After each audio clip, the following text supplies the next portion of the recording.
UFC heavyweight Jailton Almeida has been released from the UFC following his loss to Rizvan Kuniev. This is insane breaking news. I mean, I look like shit and it's 7 in the morning and I wanted to get this video out ASAP because I woke up, checked my phone, saw this news, and knew it was going crazy. So Jailton Almeida recently had a fight with Rizvan Kuniev, proven steroid cheat, who also had a very close fight with the guy who Jailton lost to as of recently, Curtis Blades. And he lost decisively over 3 rounds. The striking had nothing for him. He was getting out wrestled, and he had the gall to complain about cage clinching when Rizvan was putting him up against the cage.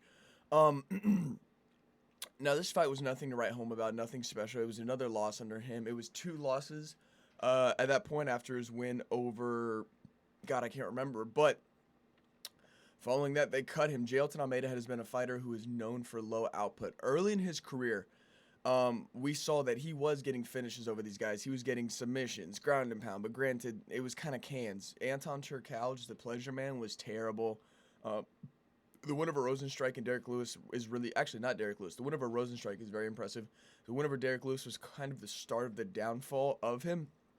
I mean, Parker Porter, Shamil Abdurakhimov, like, these aren't world beaters. And it really started with this Derek Lewis performance because he essentially turned him into a grappling dummy over 5 rounds. I believe it was the main event of a fight night. And that was one of the most boring fights I had ever seen. I was very upset with that. I didn't even care that Lewis lost. I was mad that Jailton won by doing that. And that's where I started to dislike Jailton as well as his fighting style. Followed up by the loss over Curtis Blades. I mean, people were just rejoicing in that. He came back and got 2 finishes, but they were yet against cans, Alexander Romanov and Spivak in the heavyweight division. Those guys have never been cream of the crop in the division, and we see Jailton as a potential champ, or at least people used to. But then it was this fight with Alexander Volkov. That is what happened here. So his fight with Alexander Volkov ended in a unanimous decision. Let me see. Hold on. It should be on his Tapology. No, it was split. Okay, it ended in a split decision, but let me tell you why. Because Jailton had, I think, upwards of 10 plus minutes of control time in this fight. But you know what he didn't have? Any strikes. I believe he had 7 significant strikes over the whole fight.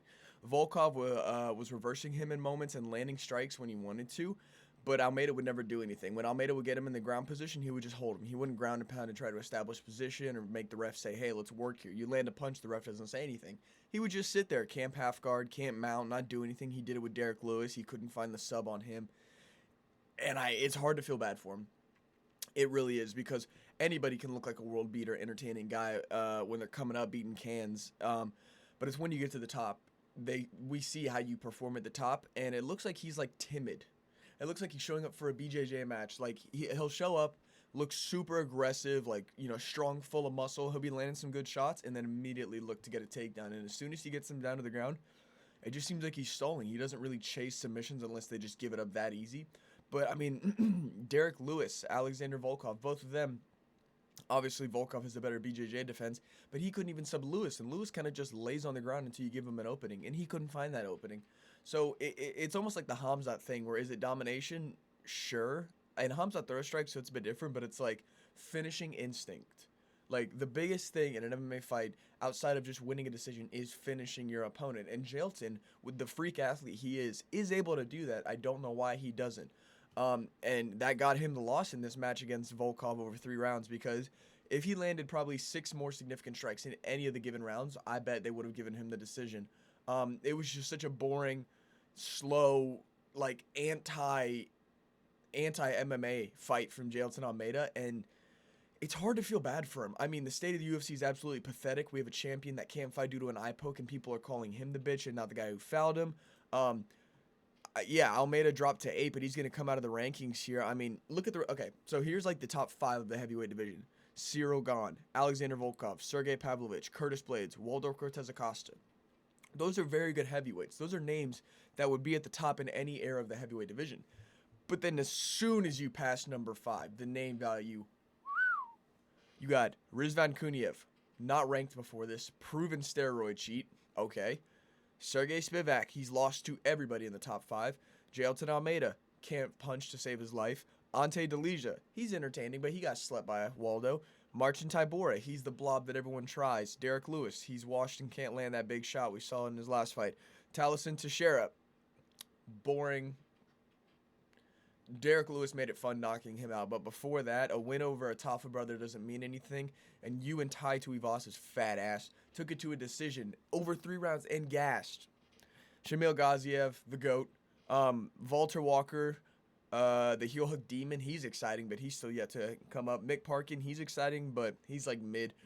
The heavyweight division, I believe there's anywhere from 20 to 30 fighters in there at this point, and that's absolutely pathetic for a division that used to be the cream of the crop of the UFC. You had guys, God, I know some of them were 205ers at one point, but you had Jones eventually, you didn't have Jones eventually, he just came in. You had Daniel Cormier, you had JDS, Stefan Struve, Stipe, like huge names. Brock Lesnar, who else?